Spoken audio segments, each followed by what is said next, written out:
Good morning, good afternoon. Um, Delightful to see you. Thanks for showing up. All of you all around the world. Mm, we are in MindLab version 2, class 2. So I wanted to review a little bit about what we talked about class 1, and then we'll kind of continue on that theme. Um, so I'm happy that you're here, and let's do it. We talked a little bit about just what MindLab will be, what it a lot of people were familiar with the last iteration of it, and I wanted to give a vision a little bit of what I hope to do with the MindLab classes this time. Slightly different, but mostly the same. MindLab is that a place to get to know the mind, a place to train the mind, and to not only just develop single-pointed concentration. That's certainly going to be a big part of it, but to understand why we want to develop single-pointed concentration. And we talked about how the moments of, by training the mind, we have a little bit more say in where our mind is and what our mind is focusing on, and those moments of mind are cumulatively our day and our week and our month and our year and our life. And so maybe there's nothing more radical we could do to change our life than to change our mind. And to change our mind is in the mind lab, and that's what we can do here. And so we talked about, one aspect being we want to train the mind. The second aspect being that we want to train the heart. And, in the yoga culture, those two things are very intimately connected. And so we also will journey into more of heart-centered, compassion-based practices, or joyfulness practices, or ideas about what we talked about last time of happiness and cultivating joy. So cultivating concentration, cultivating joy, and then also uh, meditation as a platform for insight practices. So diving into the realm of using a joyful, concentrated mind to see emptiness directly, or to look at the nature of reality. So in the big picture, that's going to be a little bit more expansive in our scope from what we did last iteration. And I think it's going to be a really fun journey, a little bit, more flavors. And um, thanks for being here along the ride. Last time we talked about something we've talked about before called the 6 R's of meditation. So how to bring the mind back once we lose the object. Let's see if we can collectively remember them. 6 R's of meditation. What's the first? Recognize. Yeah, cool. Meaning recognize the word. We reinforce the mind waking up by recognizing that waking up. We reinforce the subconscious muscle of the mind to wake up from distraction or wake up from mind wandering by reinforcing that thing when it occurs, that mysterious thing. And the Yoga Sutras got some really interesting ideas about that. Like, it's a very specific karma that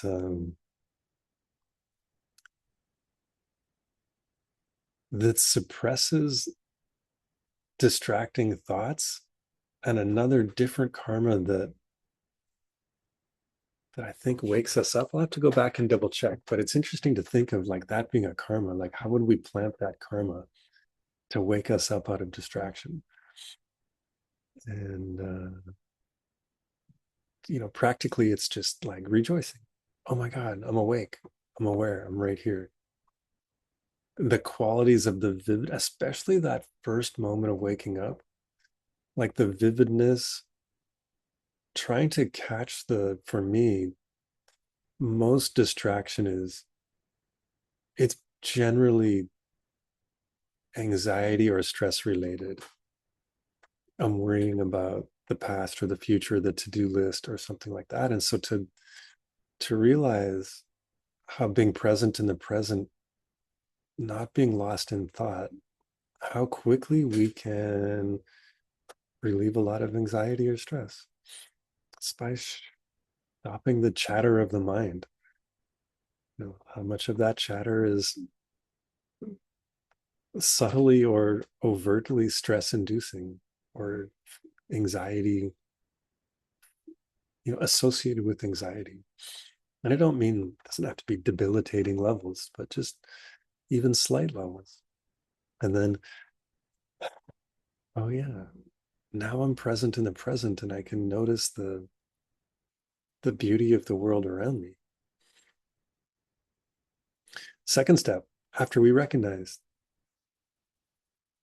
Release the distraction. yeah, release it. And some of those distractions are going to be stickier, the ones that are more emotionally charged.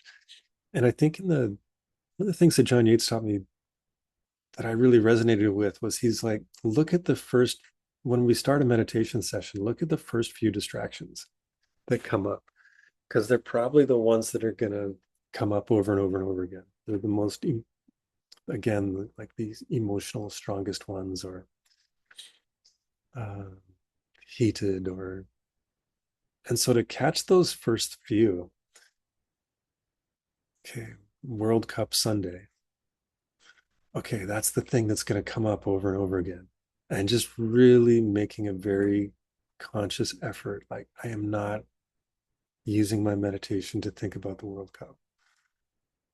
Like, I can think about the World Cup later, and to really release it. Like, I see you, I'm not thinking about you.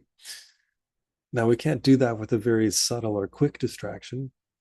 If the mind just flips to something and comes back, uh, all of these processes become more quick. The teacher that taught me this, he's like, you have to roll them. You roll the R's, meaning like you can roll them together quite quickly. Number 3, Relax. relax. It's kind of related. It's noticing, is there with any his take was there's a covering on the brain that squishes your brain a little bit when there's a state of distraction, like some sort of there's some sort of sheath that covers the brain that squishes your brain when it's not present, when we're not present in the present. And I thought that was a fascinating idea, and I really, really tried to see if I could tell in meditation, like, could I actually feel that in meditation? And I couldn't, but I could realize how true it was about distraction and anxiety or stress. And those words are maybe stronger than I mean them, but like a state of tension. And to be in a nice state of meditation is very beautifully relaxed and very beautifully joyful. And we're blocking ourselves from getting there if we're carrying states of stress and anxiety. That's blocking those states of bliss. And John would say, relax to meditate. He's like, don't think of meditation to relax. Think of relax to meditate. Number 4.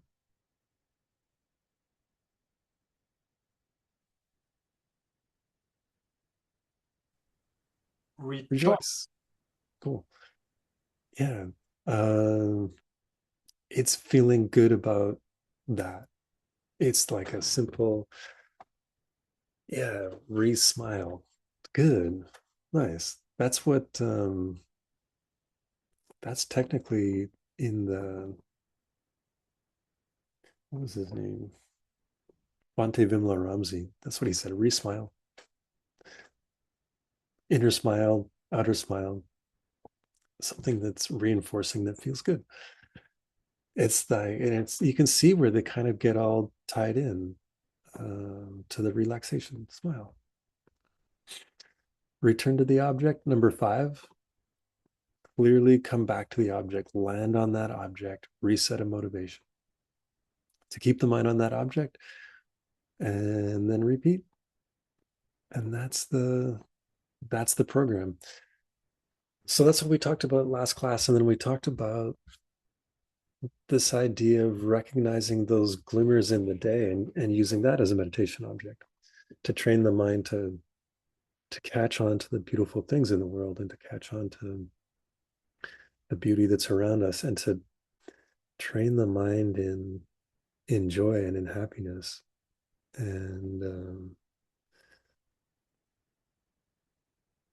I've been around. I was at a funeral of a great aunt who was 103. So a lot of the people there were also quite old, and I was observing the conversations a lot and um, seeing, like, really kind of connecting that how much physical pain there is in old age, or loss of eyesight, or loss of the senses are just getting kind of weaker and everything's harder. I was seeing some guy trying to move his foot 3 inches so it would sit more comfortably in his motorized wheelchair, and he just couldn't do it. Even with his hands trying to pick up his leg, he just couldn't move it 3 inches. And had to help him move his leg. And with that physical pain and just kind of everything's a little bit harder, the ease that it, like, I think the conversations tend to be like that also. Talking about the latest surgery or doctor's appointment or thing that's gone wrong, and the negativity of the conversation was quite different. And so I was like, oh, I don't want to be creating that habit now. I don't want to go through my life complaining about the little things, about this the trivial complaints that are constant in my life, including complaining about people complaining. As somebody pointed out to me yesterday, as I was complaining about people complaining, she's like, maybe there's a message in there for you, and maybe the Buddha is talking to you through this, and you are complaining about people complaining. And isn't that ironic? And I don't want to be that. I don't want to be the person that is complaining. And so I was, upon that lecture, I was looking up this idea of that being happy around others makes them happy. Is that scientifically proven? And so I was researching that a little bit. This idea of what is called emotional contagion, or the mirror neuron system, where when we generally express joy, the people around us subconsciously mimic our expressions, or physically, neurologically catch our positive mood. So research indicates that a person's happiness does ripple outward and does increase the likelihood of happiness in others, or friends, or even friends of their friends of their friends. And so I was diving into that, and some of the research seems pretty solid. Some of it seems a little sketchy, but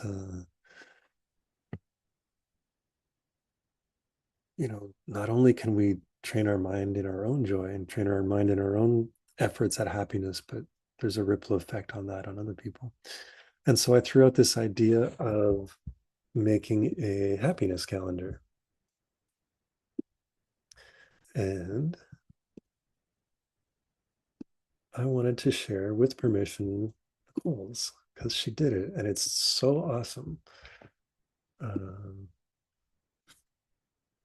Can y'all see it okay?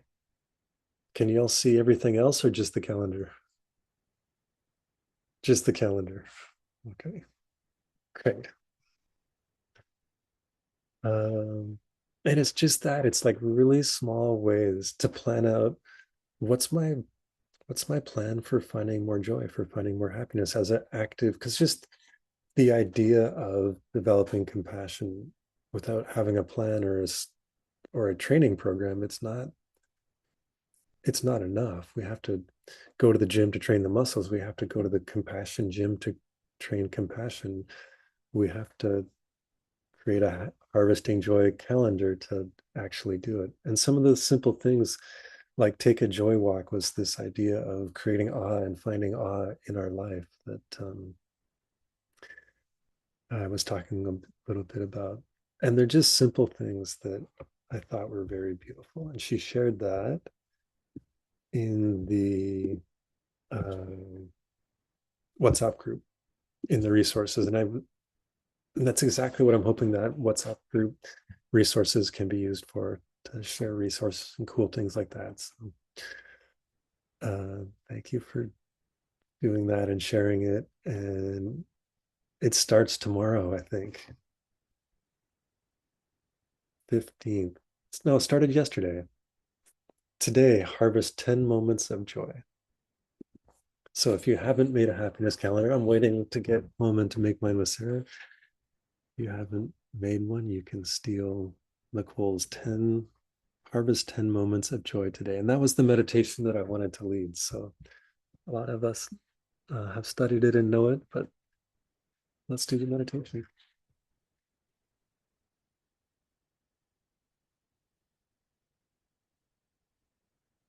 Relax.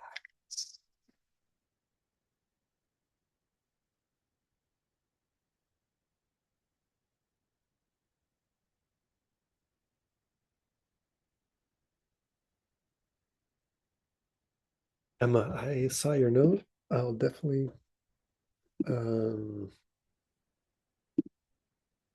if someone doesn't get it in the chat, I'll reach out to you and get it to you.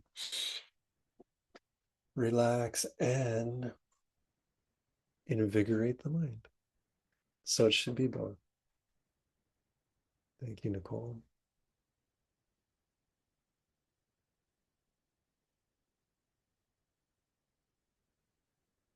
Let's do that thing of checking in. Like, what are the common distractions that might disturb the meditation and proactively release them?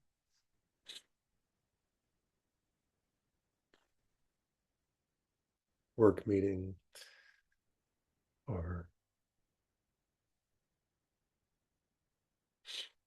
lots of travel or whatever it is that's likely to be disturbing. Make a very conscious decision that now's not the time.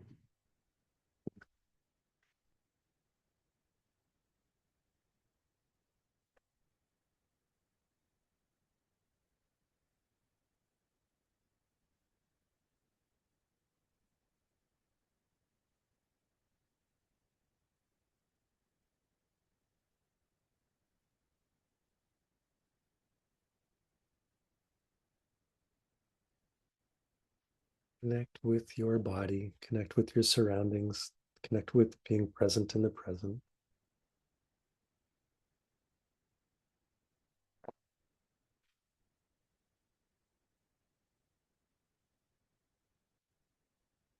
Don't need to rush into the meditation.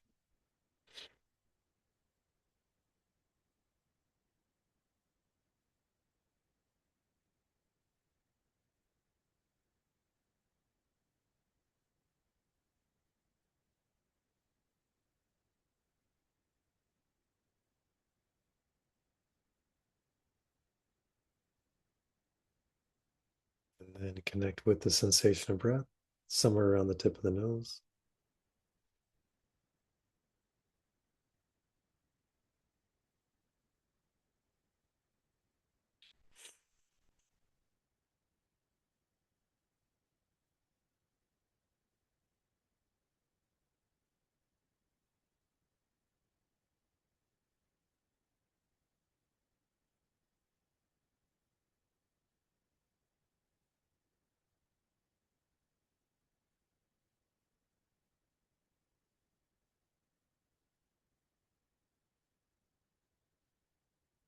We'll count 10 breaths to help us transition into a deeper state of meditation.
When you feel ready, you can let go of that counting, and we'll follow the sensation of breath.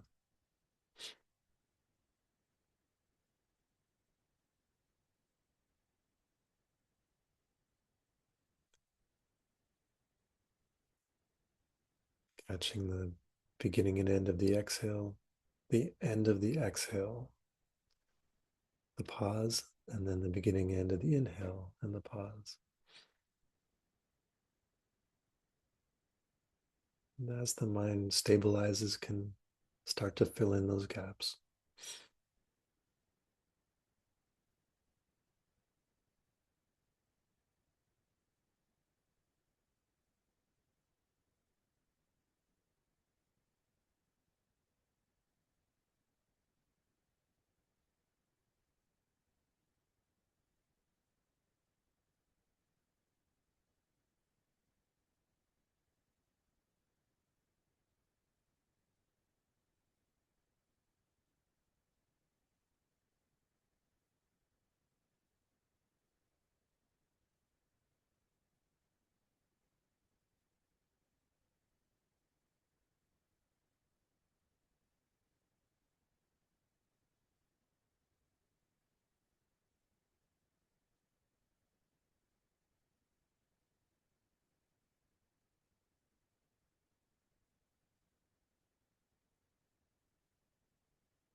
Do the meditation we did yesterday for a little bit of thinking of something that was joyful, beautiful, fun, inspiring, life-giving, something that you've seen or said or done that inspired you, that felt good. Go back to that story until that feeling is generated in your heart, and then try to sit with the feeling without the story. And it might last a few seconds, it might last a minute. When it fades, recreate that feeling of joy or upliftment and sit with that feeling in the heart.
shift a little bit and we'll journey through the senses to see if we can find things in our immediate experience that are joyful.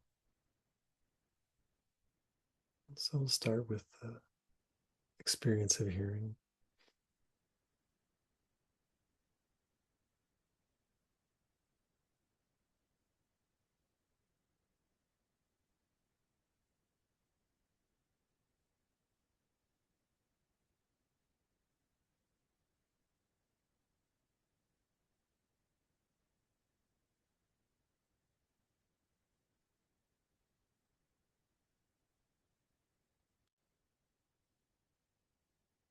So is there something in your experience that you can hear that makes you feel uplifted or joyful? It could be an inner sound, it could be an outer sound, it could be a lack of sound.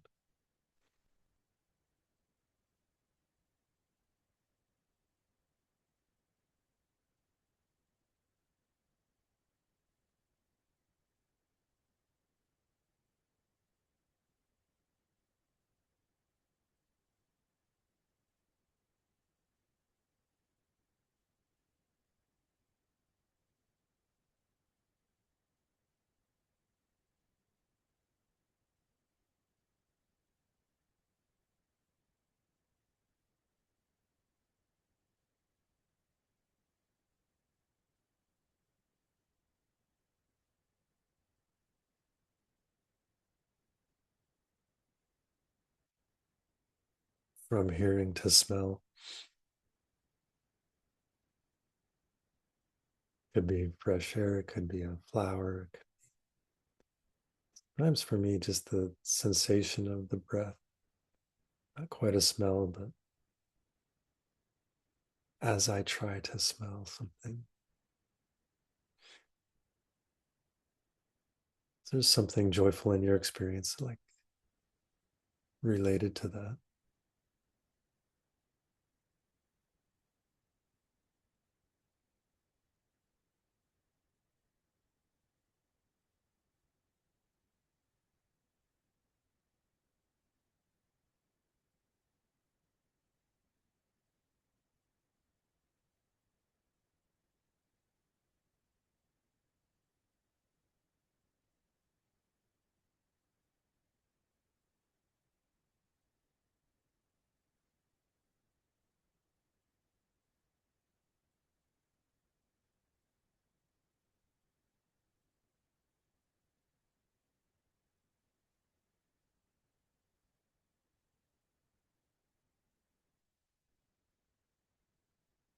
Experience of taste.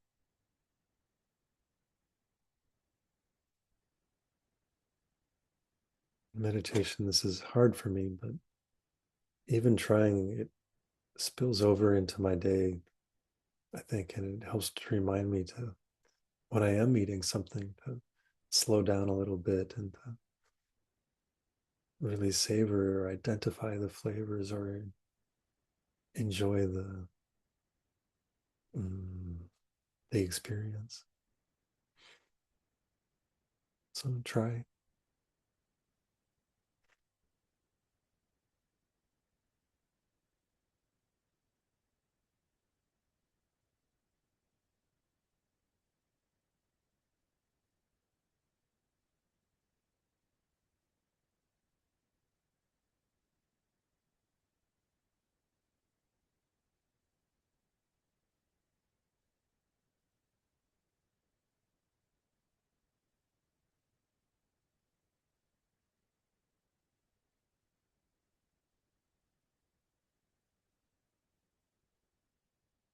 And touch. Could be temperature, could be clothing, could be shawl, could be the cushion.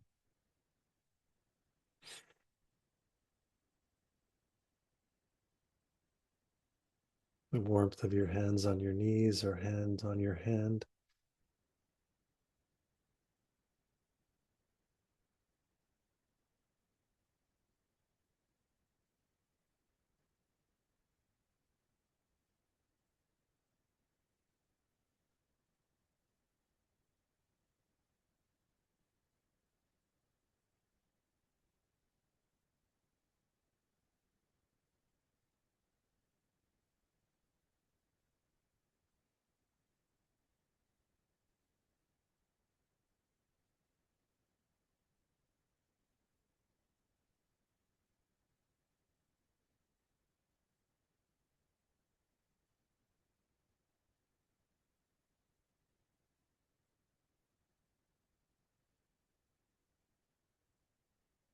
And then for sight, you can keep your eyes closed and imagine what you would see, or you can open them and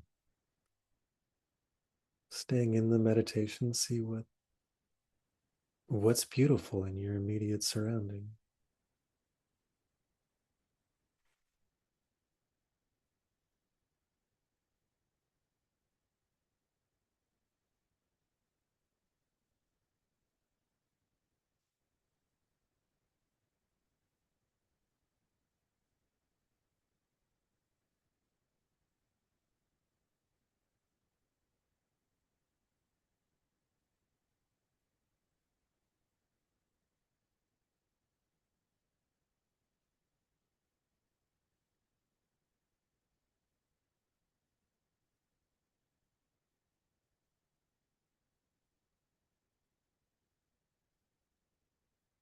And then you can journey through the senses on your own, as fast or slow as you please, for the last 5 minutes of the meditation, or just sit in silence if you feel that that's what you want to do.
take a last moment to review the meditation. In the sense of maybe, what did you learn, or something to take away from it, or was something noteworthy to investigate further, or rejoice, dedicate.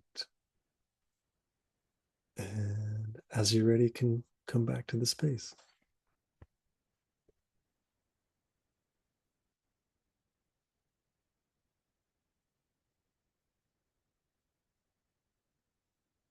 Mm. And again, the idea of the meditation is to start to train the mind to notice joy, to be able to train the mind to harvest moments of joy,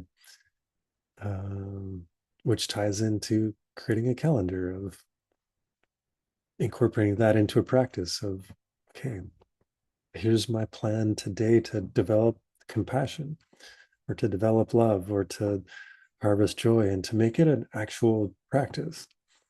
Because although we all have the capacity for compassion, it doesn't just naturally increase on its own, any more than we will get stronger legs without doing squats, or walking from Spain to France, or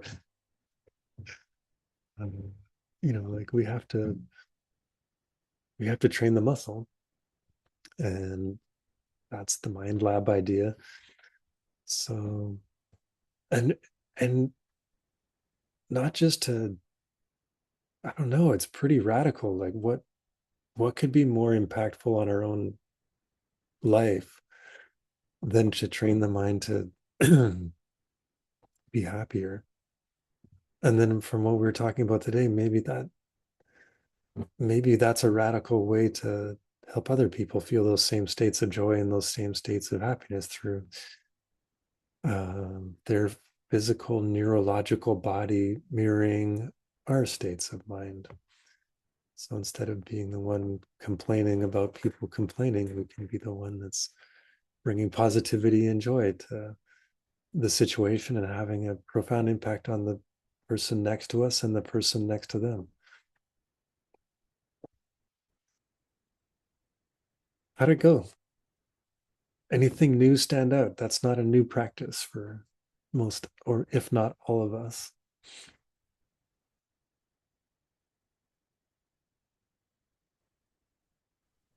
I had a really interesting experience when I was looking around at my space, and I noticed cat hair all over my outfit, and like saw the story coming up of like, oh, I need to get the roller before I leave. But then I saw it and I caught it and I was like, oh, my cat got like all her love on me. Like that's so beautiful. And then I just like enjoyed the experience of seeing hair on my clothes. And it was really nice. It was super juicy joy. Yeah, awesome. Thank you for sharing that. As a great example.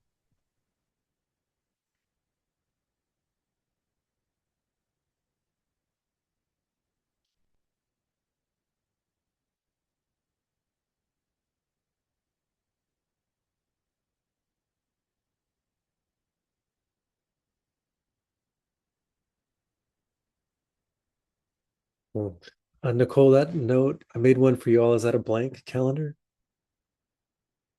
No, just the one that I made was for Oh, everybody. okay, cool. Um, awesome. Thanks for doing that.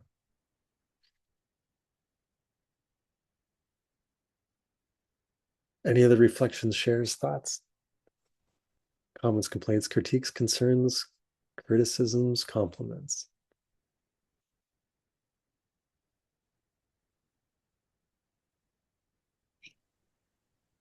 I can share.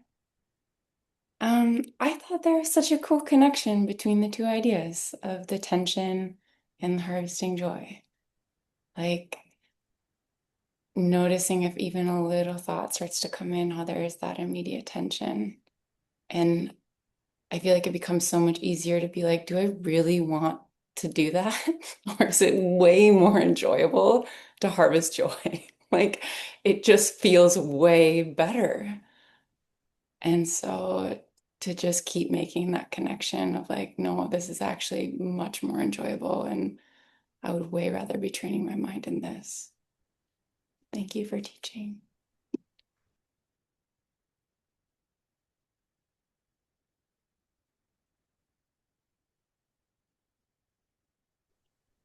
MStack, how's share. the? Oh yeah, Ivan, go ahead. Yeah. Well, thank you so much, Earl, for that meditation. Because I noticed that generally in my life, I'm a pretty, I don't know, correct English word for that. Not grumpy, not sad, but just permanently unhappy person, unjoyful. Let's put it this way. I think Yulia knows what I'm talking about.